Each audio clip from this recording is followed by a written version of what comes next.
Je voulais savoir si, selon vous, il était important d'instaurer un contrôle de la population par le biais de ses élus. Merci. Alors sur la question de l'industrie de défense, c'est une question évidemment extrêmement délicate, mais on le voit, le monde est très menaçant.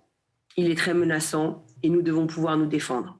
Et aujourd'hui, la France a la chance, avec l'Allemagne, avec la Grande-Bretagne, d'avoir une vraie industrie de l'armement qui lui permet, lorsqu'il y a des conflits, d'être relativement, pas totalement, on le sait bien, indépendante et de pouvoir engager ses forces et de pouvoir se défendre. Donc il faut qu'on maintienne cette industrie de défense.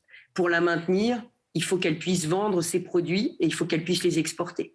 Alors j'entends que ça veut dire qu'on fait de la réelle politique, ça veut dire qu'on fait des contrats à l'étranger avec des États. Et c'est vrai qu'il faut évidemment pouvoir exercer un contrôle sur ces exportations. C'est d'ailleurs ce que fait le Parlement. Et moi, je souhaite que ce contrôle soit parlementaire. Mais il faut qu'on puisse le faire.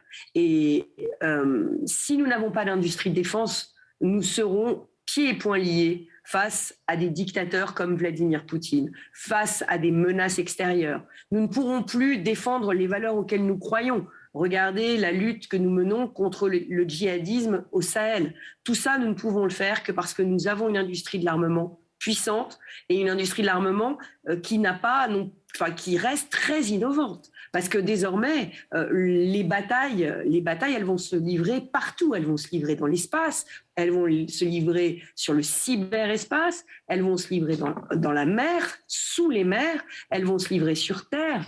Donc, vous avez vu que Vladimir Poutine a utilisé pour la première fois des missiles hypersoniques.